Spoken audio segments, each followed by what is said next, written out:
Hello বন্ধুরা, তোমরা কেমন আছো? আশা করি তোমরা সবাই ভালো আছো। প্রীতির রান্নার হেসেলে সবাইকে স্বাগত জানাই। আজকের রান্নার রেসিপি নিয়ে আবারও চলে এসেছি। আজকের রান্নার রেসিপি হচ্ছে চিকেন কারি।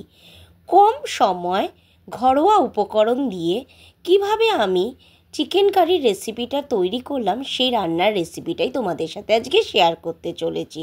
চলো দেখে নিই চিকেন কারিটা আমি কিভাবে তৈরি করব। প্রথমেই আমি এখানে চিকেন নিয়ে নিয়েছি, বোনলেস চিকেন নিয়ে নিয়েছি। এরম করে সাইজের সব চিকেনগুলোকে কাটিয়ে নিয়েছি। আর এখানে আমি 600 গ্রাম চিকেন নিয়ে নিয়েছি। তারপর দিয়ে দিচ্ছি পরিমাণ মতন কেটে রাখা পেঁয়াজ কুচি। এখানে আমি মাঝারি সাইজের 2টো পেঁয়াজ নিয়ে নিয়েছি। তারপর দিয়ে দিচ্ছি পরিমাণ মতন হলুদ গুঁড়ো। তারপর দিয়ে দিচ্ছি লঙ্কার গুঁড়ো। তারপর দিয়ে দিচ্ছি 1 চামচ ধনের গুঁড়ো, 2 চামচ জিরের গুঁড়ো,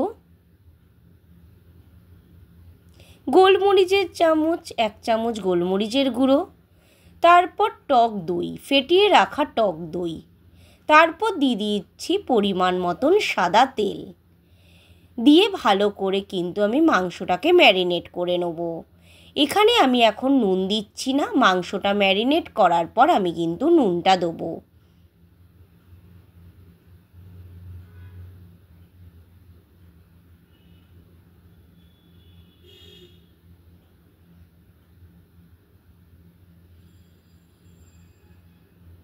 দেখো মাংসটা কিন্তু আমার ম্যারিনেট করা হয়ে গেছে। তারপর দিয়ে দিচ্ছি পরিমাণ মতন নুন।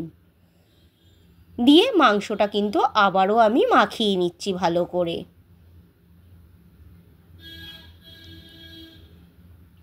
মাংসটা দেখো আমার মাখানো হয়ে গেছে। এবার ঢাকনা চাপা দিয়ে 0.5 ঘন্টার জন্য আমি রেস্টে রেখে দেবো। এইদিকে কড়াই বসিয়ে দিয়েছি। কড়াইতে দিয়ে দিচ্ছি পরিমাণ মতন সাদা তেল। তারপরে দিয়ে দিচ্ছি 2টো শুকনো লঙ্কা। তারপর দিয়ে দিচ্ছি এলাচ, দারচিনি, লবঙ্গ। তারপর মেখে রাখা চিকেনটা দিয়ে দিচ্ছি।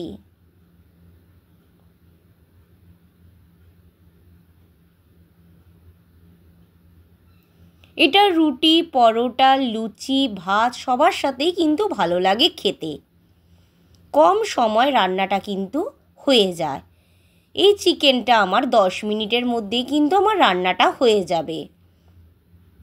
আর ঘরোয়া উপকরণ দিয়েই কিন্তু রান্নাটা আমার তৈরি হবে। যদি তোমাদের রান্নার রেসিপিটা ভালো লাগে, লাইক, শেয়ার, কমেন্ট করতে ভুলো না। এখনও আমার চ্যানেলটাকে যারা সাবস্ক্রাইব করোনি, প্লিজ আমার চ্যানেলটাকে সাবস্ক্রাইব করে দিয়ে আমার পাশে থাকা অনুরোধ রইল। দেখো চিকেনটা কিন্তু আমি ভালো করে কষিয়ে নিচ্ছি।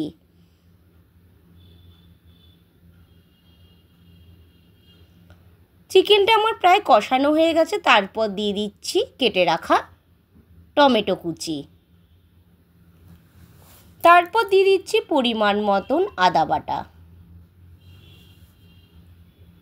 তারপর পরিমাণ মতন রসুন বাটা। এই সময় আদা রসুন বাটাটা দিলে কি হবে, মাংসের টেস্টটা কিন্তু আরোই ভালো হবে আর গন্ধটা আরও বেরোবে। এইভাবে আরও আমি কিন্তু 3-4 মিনিট ভালো করে নাড়িয়ে নেব, মানে মাংসটাকে ভালো করে কষিয়ে নেব। মাংস যত কষানো হবে রান্নার টেস্ট কিন্তু ততটাই ভালো হবে।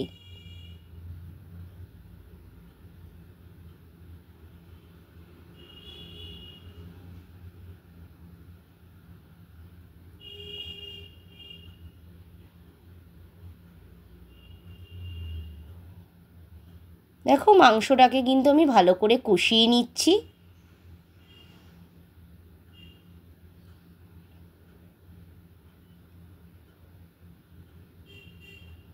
দেখো মাংসটা কিন্তু কষানো আমার রেডি হয়ে গেছে।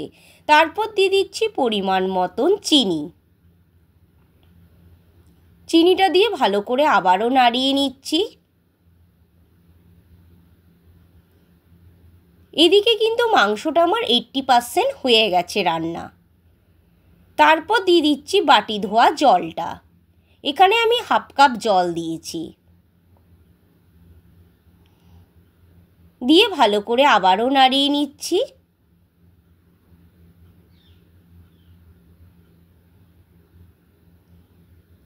এবার ঢাকনা চাপা দিয়ে দিচ্ছি 3 থেকে 4 মিনিটের জন্য।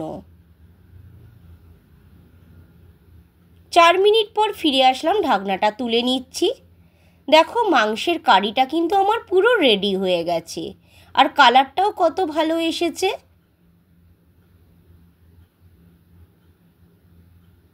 মাংসটা কিন্তু পুরো রেডি হয়ে গেছে আমার।